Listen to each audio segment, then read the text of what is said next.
3, 2, 1, and welcome back to Chasing the Racing, episode 10. After our little breakdown, we're finally back in the... I was going to say back in the studio, but we've actually had a change of location this week, haven't we? We're on tour, young'un. We are totally and utterly on tour. We're actually we're down with the North Yorkshire Road Racing Supporters Club. Now, there's a mouthful for anyone. But no, hopefully going to hijack the guest here, actually, because obviously tonight's a night where they actually announce all their sponsored riders. Hopefully, you and me are going to be a part of that list. Let's be fingers crossing here. Well, I think the club's actually got a record this year of 18 riders, I think, altogether they're sponsoring, which for those that don't know about the club, it's basically we'll have like chat shows, one every month or one every few weeks. All the money that gets raised goes back into the pot and sponsors. It's a more polite version of this, to be fair, isn't it? You know what I mean? A lot less swearing. Yeah, exactly. But before we start, good news, we've got another sponsor back on, and it's actually our first sponsor, KRG Motorcycles. Right. He got back in touch, and from the first advertisement on the podcast, he got a bit of work, so he's wanting to sponsor us again. So just for those that didn't hear the first time, KRG Motorcycles, based in Consett County, Durham. They offer all aspects of motorcycle services and repairs from superbikes to everyday commuters.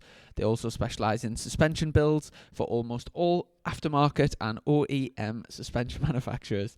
Check out our 5-star reviews on the Facebook page, KRG Motorcycles.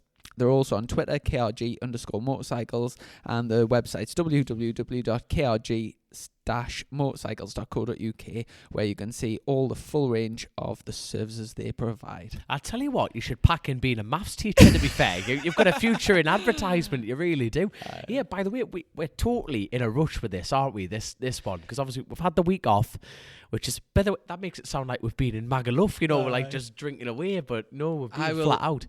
Well, it is. It's just getting to that time of the year where we're starting to test, and with work and everything, it is difficult to get it in. And obviously, last week, were you down in Stoke? Stoke, I working with a bunch of Glaswegians that they're insane, right? Honestly, they are the epitome of piss-ups and press-ups. It's fantastic, I'm telling you. Honestly, all they do is just sit there and get absolutely wrecked on the night, but they're like hungry little orphans when it comes to tree felling. You can't fell them quick enough. They're just grabbing trees and just running around with them.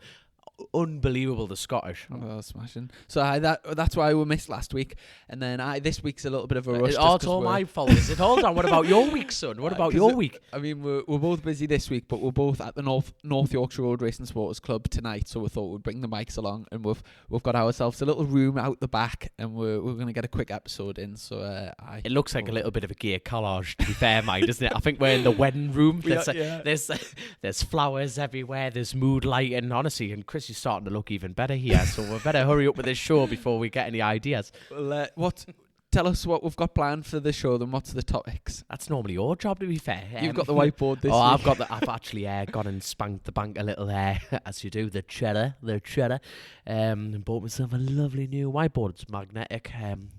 I look at how you're selling the sponsor and I'm selling whiteboards here. But no, obviously our first subject is a couple of weeks ago we were in Thailand there. I think it's Thailand anyway. The World Superbike where Bautista just took off, but we'll talk about that later on. Obviously subject number 2, Donington Park. Obviously the first round with the No Limits Club where our very own world's sexiest maths teacher was contesting, but he'll tell everyone about that. And obviously with the news that's going on today, we've got, the return of Guy Martin. And obviously we'll go into that in more detail. And hopefully, like we were saying beforehand, hopefully we'll get a guest. A surprise guest. A surprise guest. We'll just grab one and just pull him in this gear room. I'm pretty sure when we were talking through the topics, we did also say when... I thought topic number 2 was our weekends, because you were also racing this weekend down at Croft. Yes, but no, let's, I don't like speaking about me. Let's talk about Chris. You've had a fantastic run. But anyway, yeah, let's just jump. I'll tell you what. I'm looking at my own whiteboard that I bought from WH Smith for the low price of $7.99. No, so, quickly, because obviously we've had the week off. What were you doing last week, Chrissy? So it was a week gone Saturday, so just over a week ago, got my first run out on the new bike, so down at Mallory. The weather forecast was horrendous for the day. I think we were the only place in the whole country that it wasn't raining. It was snowing at my house, and it was just It's always torrential. snowing in the northeast, to be fair. It was just torrential rain everywhere. But for some lucky reason, Mallory Park in Leicestershire there was a big circle in the weather map, and for most of the day we didn't get any rain whatsoever. So it was absolutely brilliant, and managed to get out on the new bike. I think I missed the first session because it was a bit damp, but got out. And do you know? Well, obviously, at the end of last year, I was actually injured for a bit, so I haven't actually properly rode since August last year. So it just felt like forever. And that feeling of rolling out a pit lane after a full winter Were you off. crapping yourself? I wasn't crapping. No, I just No, literally hold couldn't on. wait to get I out. know this is the professional in front of us. Now, a professional never craps himself, but, obviously I got out this week, but we'll talk about that later on. But it's that nerves, that it's not crapping yourself's the wrong word, but that you've been off the bike a while, you're thinking how getting back in the swing of things. But what was your mindset at that exact time? Do you know? Is that your pants making that noise? I think I was just that excited to get out. As soon as the track cleared and it was dry, I can't even think of the words to describe it. Just dead excited to get the ball rolling. My new bike was sat there, a brand new ZX10. It's like the new model. Oh, you got the RR, yeah. Which number have you got again? I think we mentioned this. 17 out of 500. Number 17, there you go. So for those that don't know, the new Kawasaki RR, ZX10 RR's got they've only made 500 worldwide. So on the top of the yokes, they've got like the number out of 500 stamped on. So I have got number 17. But I got out for, I think it was probably about 4 sessions, and just absolutely loved it. Usually after a winter, it sometimes takes us a bit of time to get back in the swing of things. Well, you're rusty, aren't you? A bit rusty, but I rolled out at Gerrard's, went through the gears down in Ed Wiener's, and then as I was just tipping into Lake S's, I wasn't even thinking about sticking my knee out, and my knee just planted off the ground. And I was straight, honestly, mate, straight back into it, like I'd never been off. Literally one lap, and I was just straight on it, just knee down every corner, just absolutely loved it. Came in smiling ear to ear, and were the team happy then? Obviously, give them a plug. The Mondello. I keep saying Mondello. Morello, man. Morello. Look at you, Morello, man. I'm going to slap you. Oh, yeah. If the team are listening, sorry, I keep getting your name wrong, but great team. Yeah. No, it was everyone was really pleased with the day. There was no heroics. It was just a case of just getting out and basically bedding the bikes in and just making sure everything's okay. Got a few sort of small issues ironed out, and then obviously we moved on to Donington this week. I think the first session, obviously I've never rode a Kawasaki before, so it's just a case of getting used to the characteristics and stuff. And we just sort of played around with the throttle connection. So when you're mid-corner going slow and you just want a little bit of throttle, when it was coming in, I've got a great a guy called Benj who does all the electronics. Little Benjamin from France. Like Cal Crutchlow. Yeah. And he was on the computer all day and got the throttle exactly how I like it, and then the rest of the day was just a case of just spinning some laps. And I feel like there's a top tip coming on here. So go on, talk us through how you attack like a hairpin corner then. Obviously, you're talking about just your throttle connection. So what did you want out of that bike then? Without giving too much away to your competitors. Yeah. Well, it's just as a case of, obviously, you're hard on the brakes going into the corners, and then as soon as you get off the brakes and you want to get back on the throttle, you just want that connection where your hand, and your bum and the seat are all one, and you just know where everything is. So it's just a case of getting it tailored to each person, really. And managed to get it set up for myself. So dead happy with that. And then, obviously, it was just a track day, so there was loads of people out, so it was just, like, flying around the outside of everyone. And this was a couple of weeks ago? Last Saturday. Last Saturday it was. I'm trying to think, what was the date then? So we're still early March now. Obviously, we're going to talk about, that's the second subject we're talking about, really. We're going to talk about club racing and, obviously, the enjoyment of it. Yeah. But to me, obviously...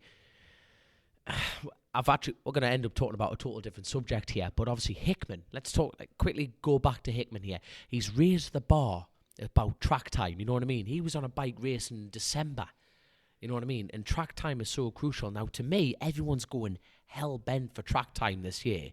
So it's actually pretty mental to hear in, well, very early March, there's that many people out on the track still. And, you know, any casualties at Mallory as far as cold tyres and everything like that? It was a pretty full track day and there was quite a lot of people there doing the ACU license things. Yes, which was there's just a mint buzz in the air because, you know, people are there for the first time. You can tell they're a bit nervous, and obviously after a winter of, you know, prepping the bikes and sitting, getting everything sorted, and the people have got the pride and joy out, all polished, and they're going out for the very first time. It's it was just mint, but it was busy. There was a few crashes in front of me actually, and it's a little bit unnerving, you know, when you're going into a corner on the brakes, and then someone tucks the front in front of you, but you're catching them, so you're thinking, well, if they went down there, here we go. I didn't have any problems. There was actually a lad. I think he was doing I'm not sure if he was doing his license or if he was the session after, but he crashed on the straight, and then somebody hit him. He crashed on the street. What the hell happened there? I just heard on pit lane, and I looked up, and he was lying like under the bridge at Mallory, and then another lad couldn't avoid him and hit him in the shoulder. So that wasn't good to see. Like, but yeah. And if you are listening, get well soon. Yeah, get well soon, lad.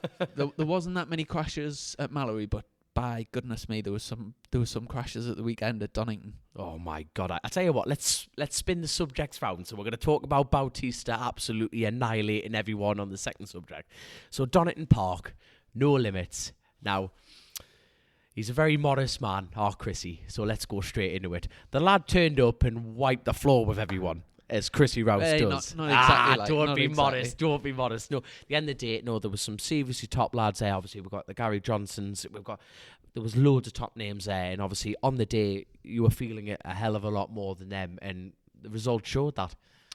Well, yes and no. Sort of. Well, I got down there on the Saturday morning. There was actually a track day on Thursday, which my teammate and all the lads I was sort of racing against got a test, but I think that was on the full GP circuit.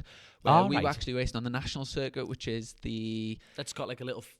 It basically Foggy S's, which is usually a left-right down to the Melbourne Loop.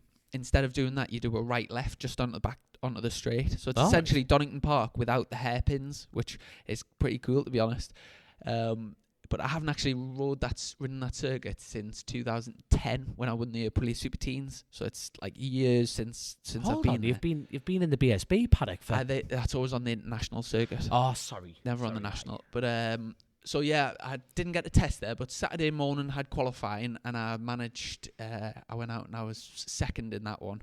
But the lad that was ahead of us, to be fair, was miles ahead. He came past us and he was absolutely flying. A lad called Alex Olsen. I don't know if you've ever heard of him. Oh. But he was out on a BMW and going really, really well. But unfortunately for him, he went down a crane of curves in qualifying. So one of many by the sounds of it. Yeah. He set an amazing lap time. Like, hats off to him for first thing in March, freezing cold, and he went out and broke the lap record first thing on the morning. But holy who is he doing BSB? Who is this guy? Is he? He's one of my competitors in the BSB. All right. But he had a little tumble down craner Saturday morning, but that meant even though he was on pole, he didn't get a race that day. So it sort of, although I was second, I was kind of like on pole, if you know what I mean. Aye. And managed to take the win on the Saturday, which was nice. You know, it's a confidence boost. First go out on the first race on the bike, so it was good for me, good for the team, and it was a nice little. I think it was about 7 seconds in the end, the margin, so it was like nice and comfortable. It's one of those where when you're in a battle, you obviously have to defend and you have to ride in quite defensive. Where once you get that little break, it frees you up to use the lines that you want, and you start relaxing more. Yeah, and so, but it's. At the end of the day, we were there to test, and every time we were going out, we're trying things and finding new things for the bike, and that was the main prerogative for the weekend, really. But unfortunately, so that was the Saturday. Unfortunately, on the Sunday, I went out in the first race. Was having a great race, battling for the lead. Again, I got a bit of a jump on the rest of the lads and started to pull away a couple of seconds, and then I hit a back marker on a yellow flag. And I was in two minds. I was thinking, should I just go past them? But then, But it is, hold on now, it is a yellow flag, and obviously anyone who does ACU racing, you're not supposed to pass anyone on yellow flags. yeah, that's it. So mainly for the marshal safety, really, because the marshals are out on track, and you don't want to be. You don't. If I like went underneath a back marker and Sat 'em up caused a problem and they crashed, it can get a bit unsafe. So. Anyway, I just hit the brakes and sat behind this back marker, but obviously I lost my lead that I had, and the lads that were second, third, and fourth all came flying past us. So I went from leading by quite a bit to getting past. But then I made my way back through the lead, and I was having a bit of a dice at the front, which was really enjoyable and good practice as well for a bit of overtaking. And then right towards the end, when I got back to the lead, I run quite a deep line through Coppice. So you're going on the back straight. Can you think the Dunlop Straight at Donington? Yeah, I'm struggling. Where the old I don't even know how I got to be. North Hallerton, man. Never mind where Well, the anyways, Donington Park goes. You go up a little hill on the brakes, and it's like a long right-hander, and you're going on the brakes, and my line there, I run quite a deep line, and then cut it back and sit the bike up. Well, when I ran out towards the end of the track, I think it was a little bit like dusty, or do you know when they put that cement dust down for the oil? It's loose, isn't it? It's loose material at the end of the day. And as I was getting towards the end of the edge of the track, the grip just dropped off, and it dropped off. That's a very polite way of putting it. It wasn't existing. Just bang, there you are. And I unfortunately went down, but. One of those things, part of the learning curve. It is at the end of the day, like that's what separates riders from racers. Mm-hmm. You've got to push. At the end of the day, the team or a top team, they've like. Sorry, my name's Donald Duck and I can't speak English. So they're a top team. Crashing's part of racing, and we can never get away from that. At the end of the day, you live, you learn, you move on. But how are the team with you? To be honest, it's sound. I will just get the bike sorted for Thursday.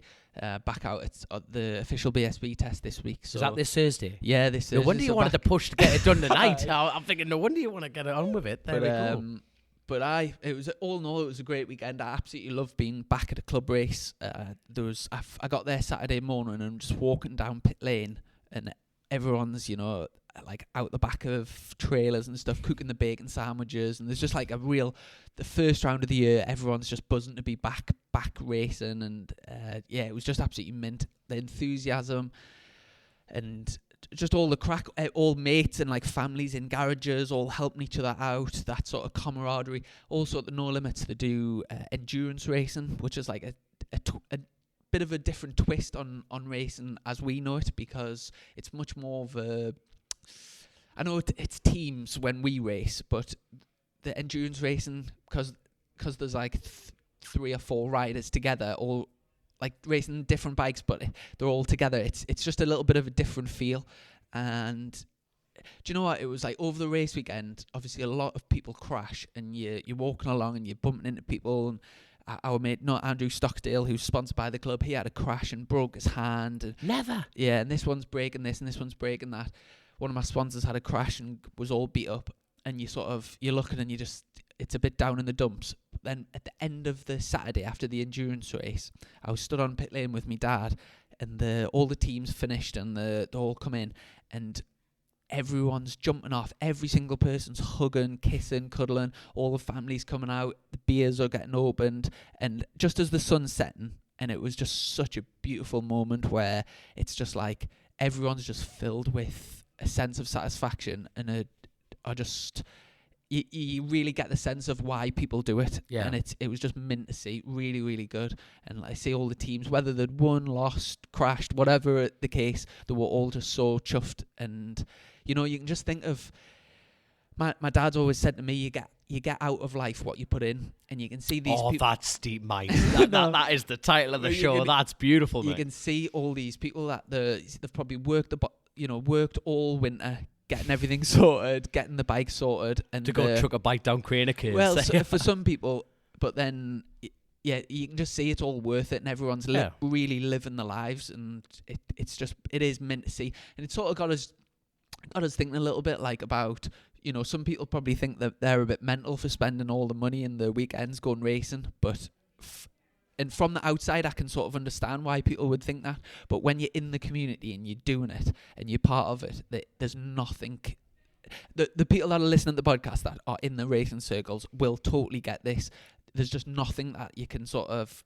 There's no words that you can put on it. Whether you're 100% right. Now, I was at Croft this weekend with the Cowton team. Obviously, we were just getting the bike ready for the TT and everything. Now, one of my friends, and I've known her, since God was a lad, you know what I mean? Like, one of my oldest friends. And she's never, ever been to a race meeting. Like, never been. She's never watched it. She's obviously always put up with my bullshit, sitting in the pub going, "Wee, motorcycle." It all goes over her head. And obviously, she came to the meeting, and what she took away from that meeting was the sheer fact of, like, what it was all about. So, and it was good to see her face, like, just light up. Because it was not just about the actual us circulating around a track. It was about everyone's atmosphere, attitude, everything that you've nailed on the head there, mate. But I tell you what, hold on. You know how we were telling everyone that we're going to kidnap a guest for the night? Now, normally we do this off Skype with the genius mind of Chris Rousset. So, let's introduce our sponsored rider for the North Yorkshire Road Racing Supporters Club. Now, he's got a mic in front of him. He looks a little bit like Britney Spears. He's got the roundabout the power to weight ratio one as well. But here we go. We have Charlie. Hello, how are you doing? All right? Oh, that's grand, mate. Right, go on, Charlie. Full name, what you doing, what's your crack? Have you ever kissed a girl? Let's go. Yep, I've kissed plenty, but good lad. My name's good Charlie lad. Farrer. This year I'm racing British Talent Cup and on a Moto 3 in the standard class. Oh, spot on. Smashing it. And I seen, Charlie, that you were out for is it your first time on the Banks Racing Moto 3 bike at the weekend? How did that go? Yeah, I was testing in Knockhill on Sunday for Pete Banks on a standard. And, how was the weather for you? Obviously, it is Scotland. It was bad, to be honest, but it was a good test day because in the morning we got 3 wet sessions, so we tested the bike in the wet, and then in the afternoon the sun came out and we got 2 sessions in the dry, so it was quite good, to be honest, but it was cold, very cold. Aye. Obviously, we were just briefly discussing, normally, we edit this into the conversation, so it's good that you've just jumped straight on board with it. Now, we were talking about the winter break. Now, was this your first time back on a bike throughout the winter? First time back on a road bike, yeah, but I've been on a motocross bike nearly every weekend. Right. What's the difference there then? Because we've been talking, Chrissy? We've been talking about obviously the benefits of motocross and everything like that. Now, you've gone from dirt straight back on the tarmac.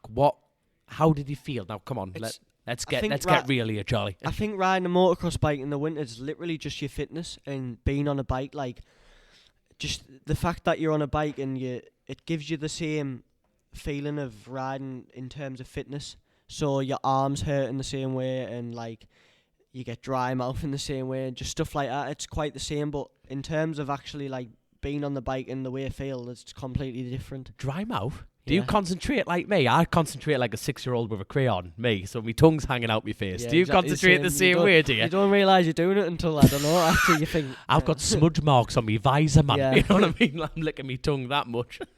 So, Charlie, what's the crack for this year with, obviously, you're back in the British Talent Cup for the second year and the Pete Banks Moto 3. What's the first time you're out with the Moto 3 lads?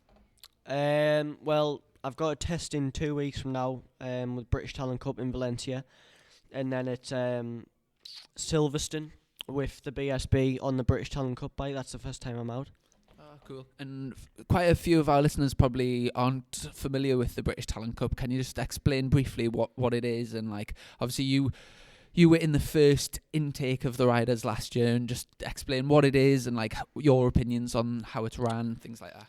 Yeah, so the British Talent Cup it's basically they picked the top 24 riders in Britain this time last year, and it's 8 rounds of just racing a lot across its MotoGP, World Superbikes and British Superbikes.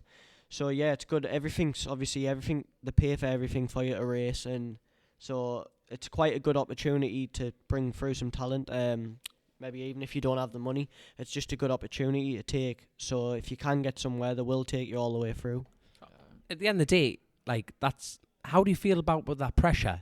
obviously pressure is a state of mind at the end of the day. You know, you only take on what you give and everything like that, isn't it? So how do you feel, obviously being given this huge opportunity, you know, talk us through how you're feeling? Yeah, like I feel like a shrink here, to be fair, Chrissy. It's like, tell me about your feelings. it was just like a couple of years ago when I won, I won all the club level. I thought I would go to British Talent Cup and really do well, whereas that wasn't the case whatsoever. Like, riding a Moto 3 bike was completely different and stuff. So when I went to the test in Valencia, I got quite a shock, to be honest, at how fast the lads were. So the pressure was on, and then the first 3 rounds of British Talent Cup I struggled and I almost gave in, to be honest. And but then towards after Assen, the bike kind of clicked in Assen. I had a couple of good races, and then I turned around by the end of the season and I started battling for the top 10. So the pressure's on even more this year because I genuinely think I can do well. So the pressure's on more.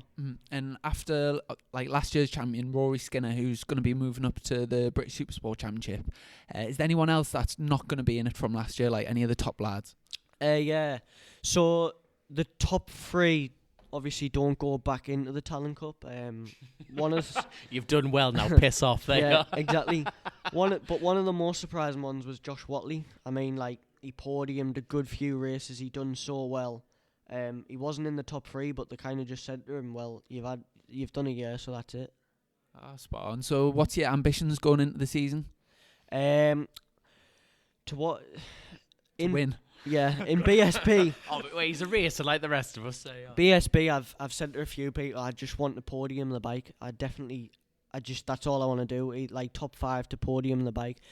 British Talent Cup, I just want to be constantly in the battles for top 10, top 7. That around that point. Because it's one of those.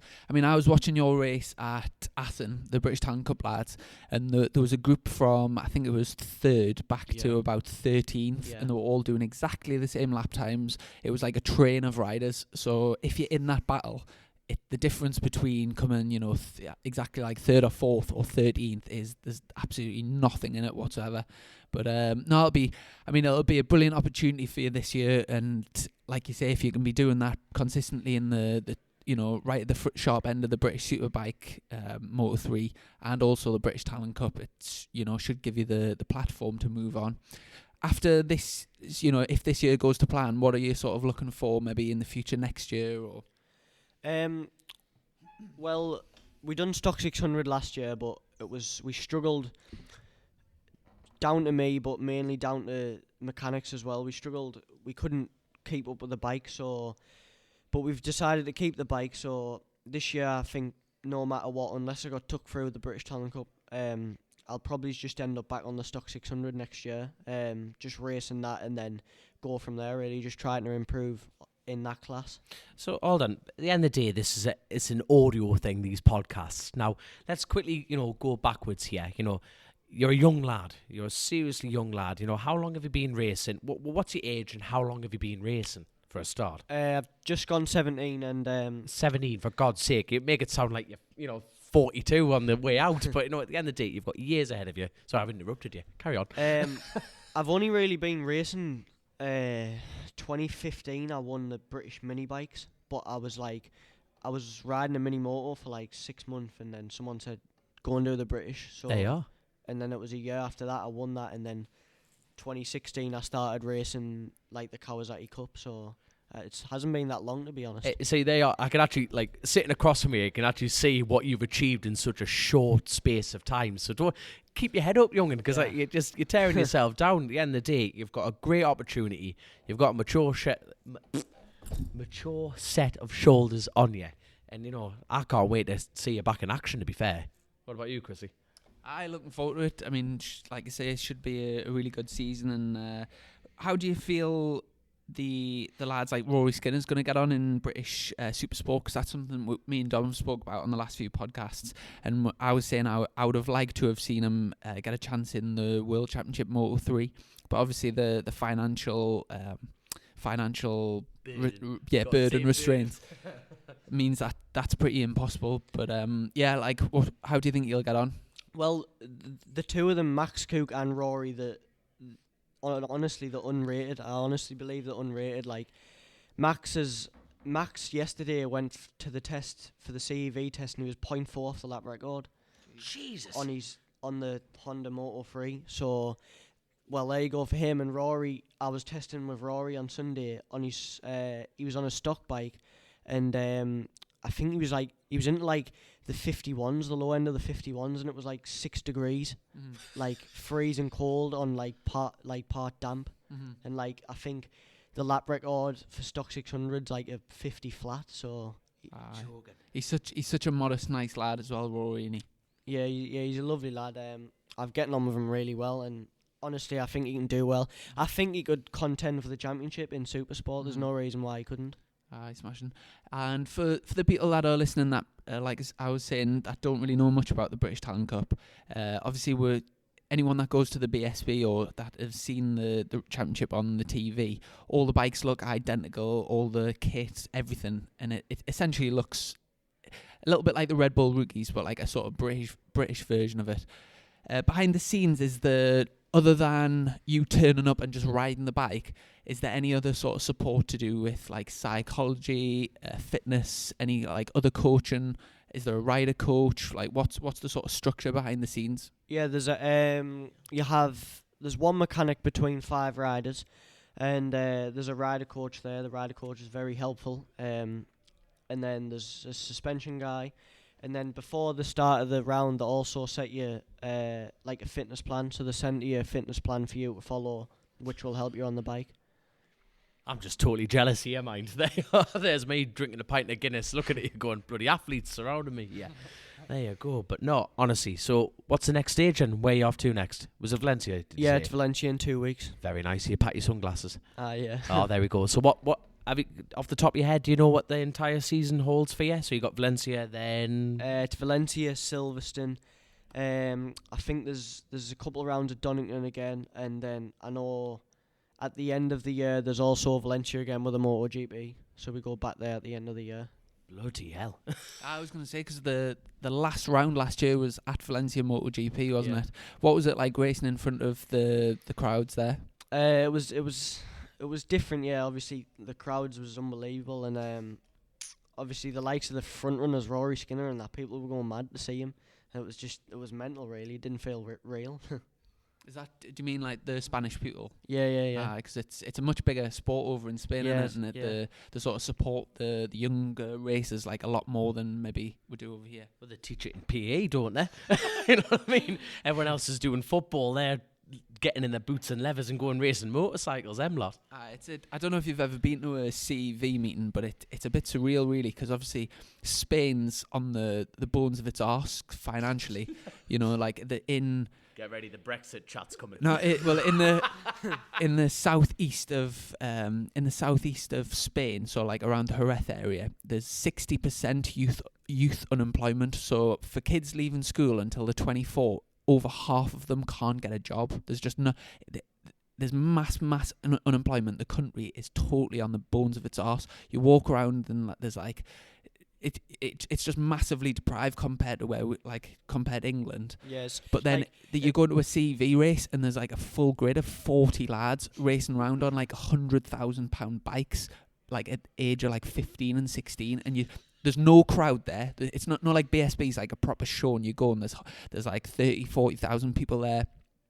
It's like very commercial. You go to the CV, it's like a club race compared to over here. But then you go down to pit lane and it's just like the money that's there is just ridiculous, and it doesn't add up. It's a bit surreal, really, isn't it? Yeah,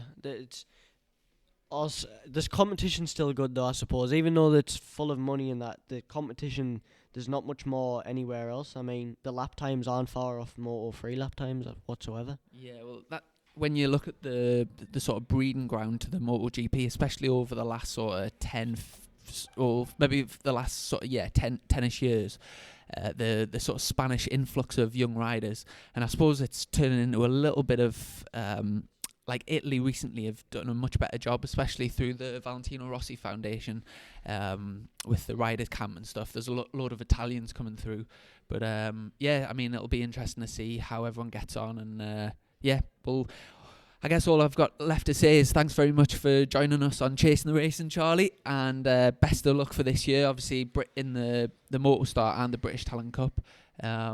So all the best, mate. Yep, no bother. Thanks a lot. Go on, Charlie, lad.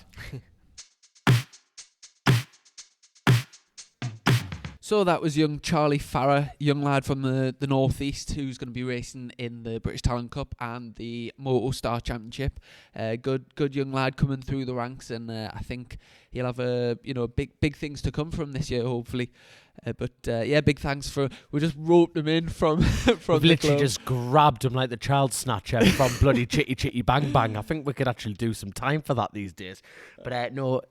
Cracking lad. No, what do I normally say on this show and everyone takes a piss? Lad. What a lovely man. You know what I mean? There you are.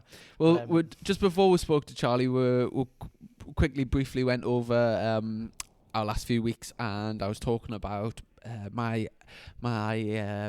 go on the bike at Mallory Park and then Donington at the weekend. So you got out for the first time in, was it since the Sunflower? No, since Macau. Macau. When was that then? October? Something like that, October, yeah. So obviously, I got out on the Cowton's super twin there. Obviously, James's super twin that he's developed with a family over years. And now I'm going to be very honest with you. I was proper crapping my pants, mind. Proper crapping my pants because obviously, we've got to do the lad justice. But at the end of the day, we were there to do testing on the bike. You know what I mean? Obviously, just get the bike dialed in for me. Levers, bars, and everything. But it goes without saying that I didn't have to touch a thing, Chrissy. You know what I mean? James and his family have developed that bike to an inch perfect state. And I'm not just saying that because he was a really good friend of mine. It was just, like we were discussing briefly with you, going to Mallory and obviously Donington Park, you try and get over that nervous jitter. It was just lap number 2. It was like I've been riding the bike. Honestly, it was like I've been riding the bike my entire life, and it was on fucking rails, man. So was that just a case of turn up on the Sunday? Yeah. It was just obviously it was a Sunday only meeting with the North East Club, which means we only got I think we only got 3 laps in morning warm up. Sorry. And then we went straight into the races after that, so we only got 2 races. But unfortunately, I had to start from the back in both of them. But like you were saying, like it's good to get your eye in with passing, because at the end of the day, you can go around yourself and get a feel for the bike again, which is all well and good. But until you start getting traffic in your face, it starts to become. That's what racing's about. It's about just making them moves, but safely, but yet being aggressive enough to stop being a pansy and get on and get a result. When you say back of the grid, what was the grid, like 30 odd? Yeah, I think it was like 30. I think I had to start all the way low. I even got my own road myself. Even the flag marshal was out of breath coming walking that far back, bless him. And how many laps did it take you to carve your way through to the lead? Well, it was only an 8-lap race, but I got to the lead with 1 lap off the end, but I pulled like a 7-second lead. So yeah, it was like I say, it's credit to the Cowton family. The bike is absolutely brilliant. It really is. And between you and me, and obviously the gatepost, and by gatepost I mean the internet and iTunes and anywhere you can get this podcast on. But no, the bike is really competitive, and we just don't want to put too many miles. That's the thing about Super Twin racing, mine. That point of bedding in, it goes straightly into wearing out. You can't. It's not like the stock bikes you buy, and obviously you can put miles on and get used to it. But obviously, the second you wear a Super Twin in is the second you need to start refreshing it. So we'll go out, we'll get the 2 laps in, obviously qualify the bike at the TT, and then see where we lie for that. But the way that thing was feeling, no, I'm really excited to get back on it, and really, really can't wait to get going on it. Did you ride a twin last year? Yeah. So I rode the WH race and Super Twin, which was a good friend of mine, Holly. On our first podcast, I was talking about him. He lost his life to cancer, bless him, but it was his bike, and it just lacked that little bit of development. And obviously the team will continue that, and they'll continue pushing it forward. But obviously this bike is just developed to an inch of its bloody life. Like, you know what I mean? It's really refined as a motorcycle, and I'd rather be racing James on another bike against him. But obviously, it's been a huge honour to be given this bike, and I can't wait to get on with it. So is the spec of the bike that you've got this year a good improvement on what you've had in the past? It's the older shape bike. It's like the original ER6 bike. But when you think Derek McGee last year, it was a Farquhar build bike. Now don't get me wrong, that lad does not build shite bikes. Right. But at the end of the day, it doesn't matter if it's old or new. The bike is capable of doing the job. He got against patterns. There was 6 patterns in that field. Mm-hmm.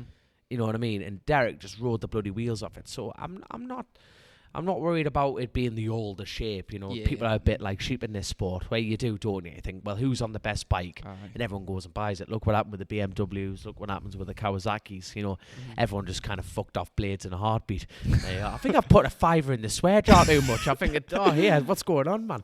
Wind me neck in. But anyway, and, I've never actually ridden a. I thought you were about to say swear Super there. Twin. Yeah, you don't swear enough. That's your problem. Yeah, I never had a go on a twin before. I mean, the standard road bikes I think are about 60 brake ish. Aye, something like that. After they've tuned them up, Super Twins, what sort of brake horsepower are they making? But they can range from like you say a 75 brake, and then you see that's the thing about the paddock.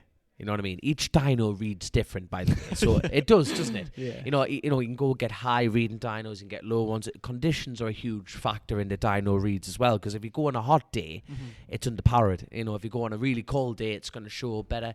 And even down to the tire, chain slackness, everything. So now, obviously, there's rumours kicking around out there that there's bikes out there with 110 brake horsepower. Twins? Yeah, twins. Swear, wow. As true as I'm sitting here, there's bikes out there that are 110 brake, but until you hop on it, you don't know it yourself. I did think they were around 100. 100, no, but that's a good power. Is that about right? Yeah, I would say that's about right. But you're looking around about the 90s plus. But you got to think you're pulling the pin on a hand grenade with these motorcycles, and it's some serious proper engineering. Considering the class started off as cheaper form of rate, it's like what CB 500s are now. But now you can imagine the top teams have got a hold of them, and they're the price of a miniature superbike, man. What's without going into like too much details, what's roughly like, just for instance, if I wanted to go to the shops and I wanted to buy like a race winning, say like if I went to Ryan Farquhar and said build me the best twin that you can build for like the TT, roughly what sort of cheddar are you talking? 40 grand for a pattern. 40 grand for a pattern. Ready to race Right. From the factory. You can't go into them engines or nothing. 40 grand, 40 blocks of cheddar, young'un. And what about the Kawasaki's? Well, you can range from anywhere from like even second hand, depends on the season. Like you see bikes out there for 20 grand plus. Right, bloody hell. So you know what I mean? They are expensive. They are seriously expensive now for budget race. Well, for budget racing, exactly. What it's supposed to be. And when you think the TT, you've got 4 laps. You don't get much practice, and same with all these other. And that's why you don't get a lot of people doing it, because you think 20 grand for it's you don't get a lot of racing for your money. But being a smaller class, there's a lot more engineering involved in it. Now, don't get me wrong, you can go buy a second-hand BMW for a really, really good one for like 15 grand, and you don't have to think about it. You do your oil changes and off you go, and you go racing. But hey, are you racing at that just at the TT, or are you doing the Northwest as well? No, it's a case of obviously with the team and everything like that, that they just want to go to the TT, because obviously James, that won the race of the year. Yeah. That was one. Honestly, we were discussing this beforehand, weren't we? It just puts goosebumps on your mind, and it was just the race that. But honestly, we're gonna have to put it back on YouTube. It's on our Twitter page.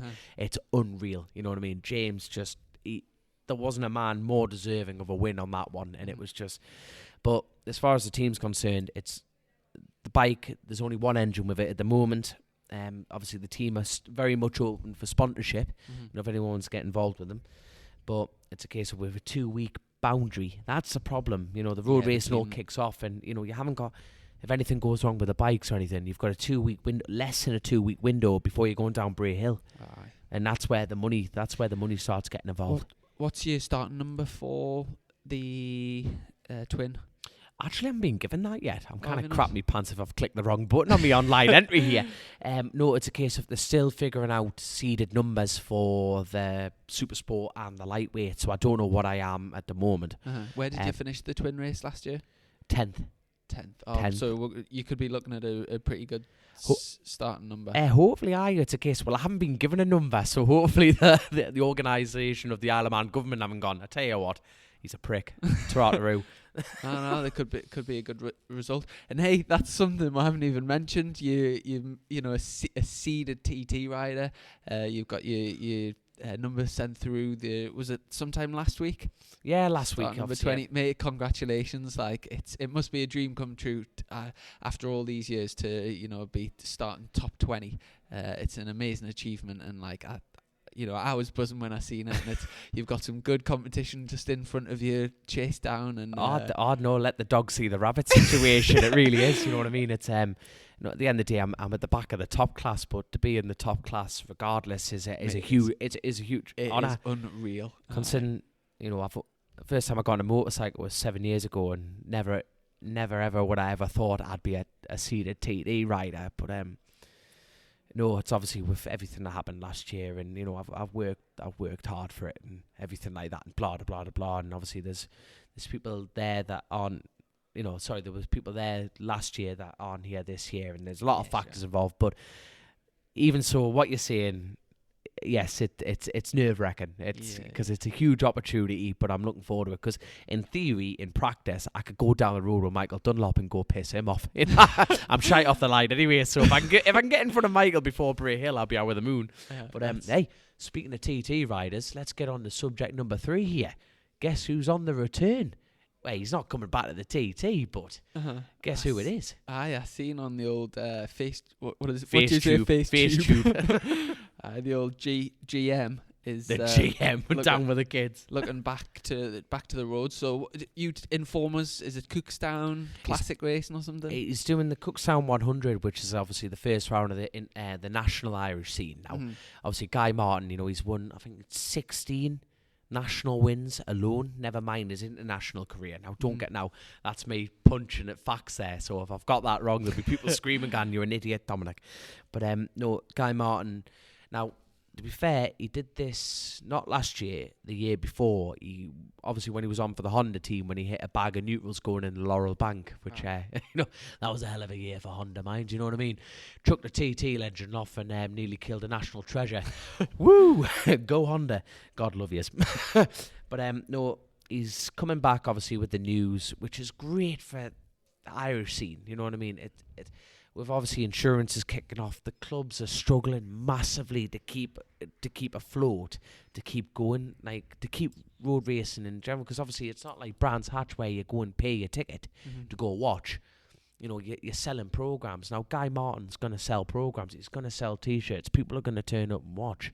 Now he is going on a 750 classic bike, but even so, the man, love him or hate him, I'm a big fan. Yeah. I'm a big fan of Guy Martin, and love him or hate him, he brings people to the door. And as long as if he's supporting national road racing, as supporting road racing in general, fucking brilliant, mate. Absolutely brilliant. He's a character. He's a character, that's for sure. Like you say, it'll be good to see him back. Also, there's been quite a lot of news.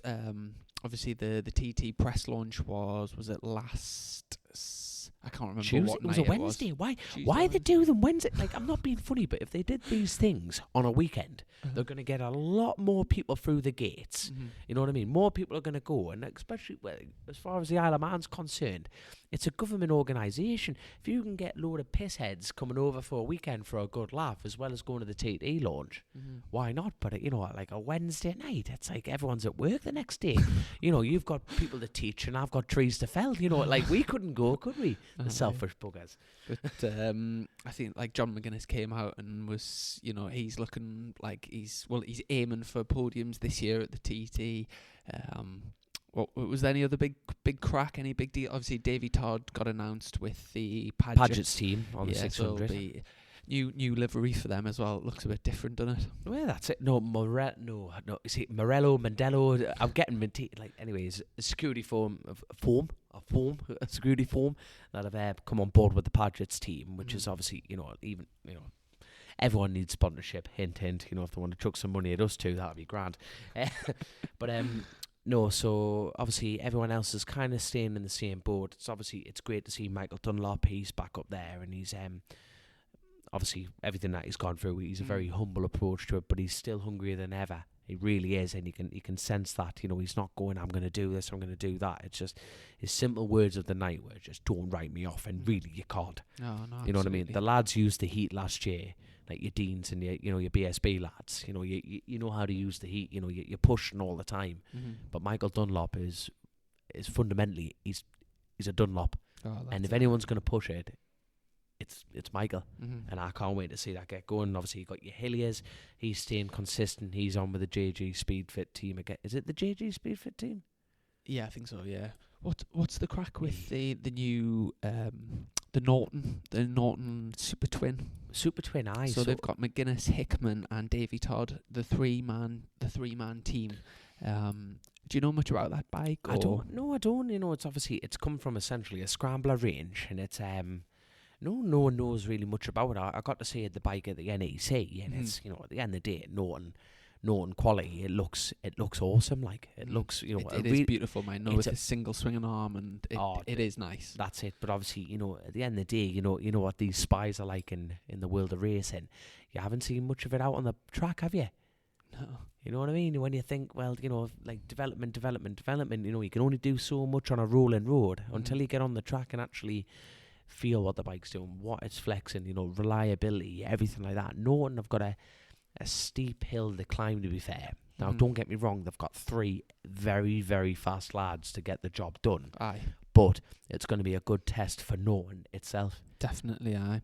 And was the topic number 1 we had as Bautista. Yes, so we've gone from 2, 3, back now. We're going back to 1. We're juggling it, but aye. Did you get to see the World Superbikes from Thailand? I never actually did, but all I know is that the Viking, as I like to call him, Bautista, just turned up and just annihilated a small village again. He just whooped the floor. Did you get to see it? Did you? Yeah. So I watched a bit of the racing.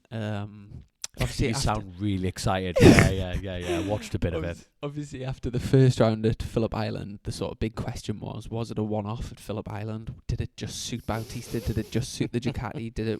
Was it this? Was it that? Was it the other? And Bautista went out there and answered those questions. He broke the lap record, absolutely annihilated the races. So why? All right, in your opinion, why? Chaz Davies, same team. It's so what's going on? That's it. Is because it now, like parents, they all have a favourite? Well, they do. They tell us. They tell them. People are talking about the Ducati's this, the Ducati's that. But if you take Bautista out the equation, the Ducati's doing nothing.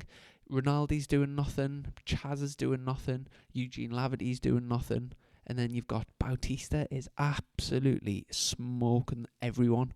And if you watch him on the bike, it's like he's sort of brought the MotoGP riding style to the World Superbike paddock. But like you said in the previous show, though, like in one of our previous shows, that you said the times are just identical. You've got a MotoGP lad doing MotoGP times on a MotoGP bike, fundamentally, but with a different name on it. It's a World Superbike. Not far off at all. And but yeah, both races won by Bautista. Johnny Ray second in both races, and Alex Lowe's third in both races. So it's good to see Alex up there, mind. Yes, it is, and also Alex pretty much followed Johnny home in the last race, which is quite good for the championship to see the Yamahas becoming more competitive.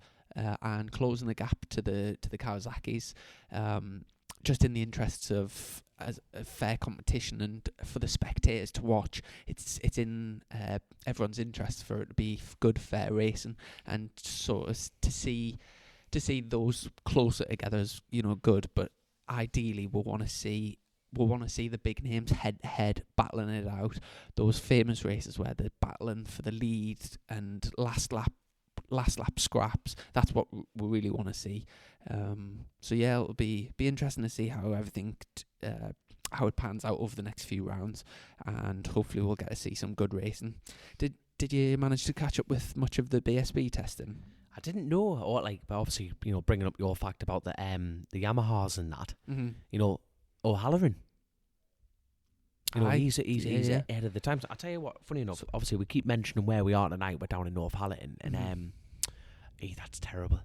Hudson Kenner is next door. Now, it was very interesting. He's brought up a very, very good fact about how the actual physical tarmac difference between Spain and England. You know what I mean? So you've got the lads doing them times, and he was saying how not many people have actually adapted what they've done in Spain and brought it back into the UK, which is a very interesting fact. I think his point was that, you know, if you go over to Spain, get your bike set up there in the warm climate, and then come back to BSB and it's like 6 degrees at the Typical first round. Britain.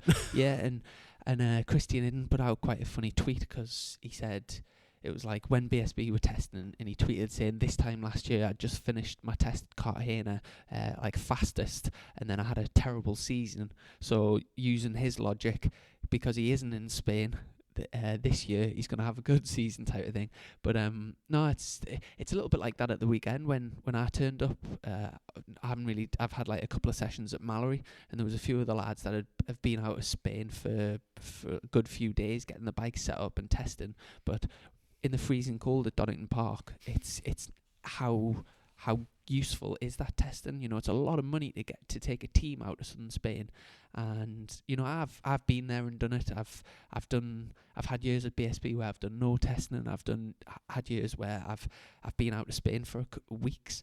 And in all honesty, I think, do you know what? Going down to Spain, going to Cartagena, most of the teams book big.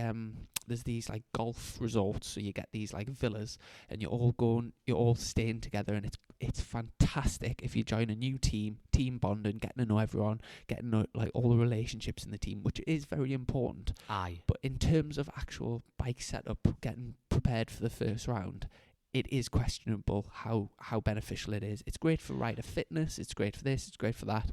That's but, what Charlie was saying, you know, as well, wasn't it? Peter Hickman, was it last year or the year before? He didn't get to do any testing pre-season, and he went out and beat the Tyco bikes as a sort of with Smith's Racing. So yeah, it is a question, and it's probably something that we can like look more deeper into. Maybe get a guest that knows a bit more about it, and we can look into it on another pod. But yeah, just to round it up, Jason O'Halloran was fastest, Scott Redden second, Xavier Forres third, Tommy Bridewell fourth on the other Ducati, Brooks fifth on the other Ducati, Josh Elliott sixth, Danny Buchan seventh, Glenn Irwin eighth, Andrew Irwin ninth, and Luke Mossey rounding out the top 10. Did you see Danny Buchan had brake failure? Jesus flat out. Christ. There was an onboard video, flat out, 180 miles an hour, grabbed his brakes for a hairpin, and the brakes weren't there, so he just bailed off it, and his bike went flat out into a wall. Was there an answer for that? Is there actually a team answer for that, or not? I think it was just one of the brake lines split or something. I'm not really sure. Something came banjo off. bolt or something like that. I'm not too sure, but you never want to snap your banjo, do you? that would be absolutely terrifying as a rider. Oh right, sorry, I thought you the other thing. Jesus, it would be, wouldn't it? It's like everyone's worst nightmare, isn't it? But yeah, other than that, I mean, Josh Elliott's strong performance. Portimao, it's not a BSB track at the end of the day, but it's interesting to see how everyone got on. I thought Glenn Irwin was a bit of a poor showing in 8th. He was down as the season favourite, and to end off, what is he, 8/10? Is that 8? Yeah, 8/10 off the pace. It's amazing it's mad, isn't it? When you're not talking seconds, are you? You know what I mean? Also, this is a level when you're talking tenths of a second. It's phenomenal. It is phenomenal. Someone that I think will be very disappointed at this stage is Ben Curry, who stepped up from British Supersport. He's been in British Supersport for quite a number of years, and he stepped up with the championship winning team, the Kawasaki team, like Leon Haslam's team from last year, Bournemouth Kawasaki, and he had a few crashes at Monte Blanco, which might have knocked him back a little bit, but he finished up at Portimao 18th. That's a big hill to climb, isn't it, as far as confidence is concerned? That's it. Yeah, he was 2.8, nearly 3 seconds off the pace. 3 seconds, which is huge. Like he's behind a few super sport lads, and just not good at all. Like, so he's got a big ladder to climb ready for the season. Ryan Vickers seems to be adapting pretty well. He was 13th. That's good, mind. Not bad. I think he's about 2 seconds off the pace, but considering he's just stepped up from Superstock 600, he seemed positive about it. He was 1 place behind Tara McKenzie, and ahead of I wouldn't say he's ahead of anyone that I wouldn't expect him to be, but he's doing all right, and it'll be interesting to see how that progresses. Now, just before we wrap up today's podcast, And obviously mention our lovely sponsor yet again. That's it. I came across. Do you know Scott Redden does a vlog on YouTube? It's quite a well followed vlog. Basically, he just takes videos of everything and then makes like a long video. So it's like a roundup of testing, and he does this. I've got to show you, honestly, mate. It's hilarious. He's lost the plot, hasn't he? He fancies himself as a bit of a rapper, and he hold on. Excuse me, what? He fancies himself as a bit of a rapper, like a British Eminem. A British Eminem, aye. And he's more like Vanilla Ice. Personally, I think he should stick to riding bikes, but I'll just play it and see what you think. You ready?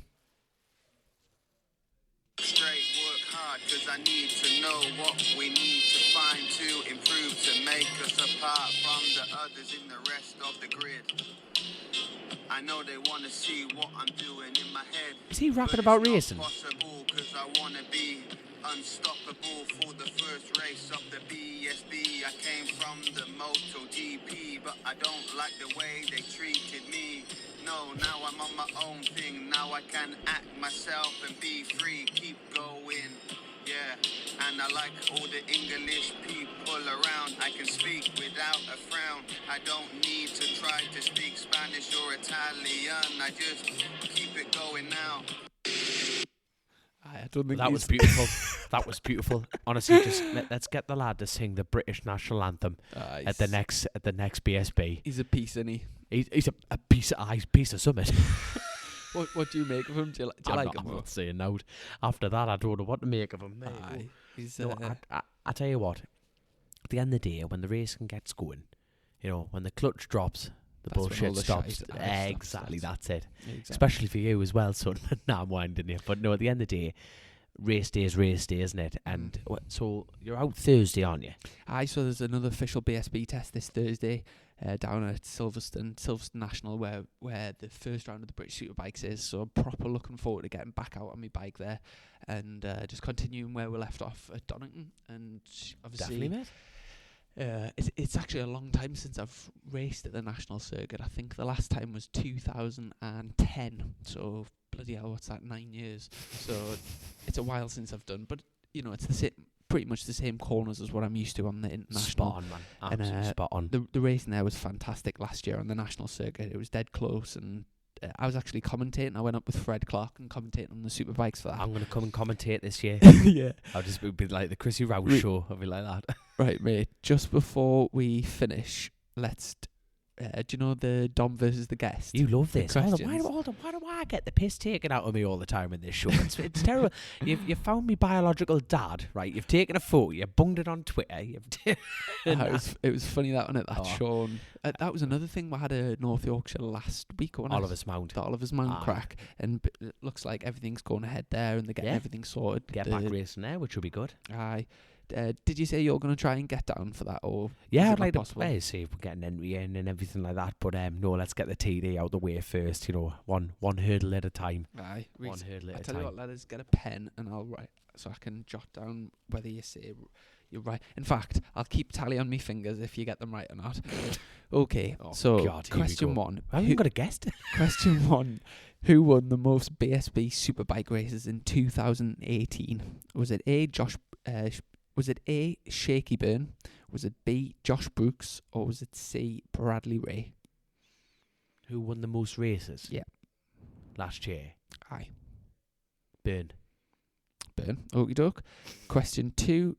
Which MotoGP rider had the most crashes in 2018? Was it Cal Crutchlow, Alvaro Bautista, or Jack Miller?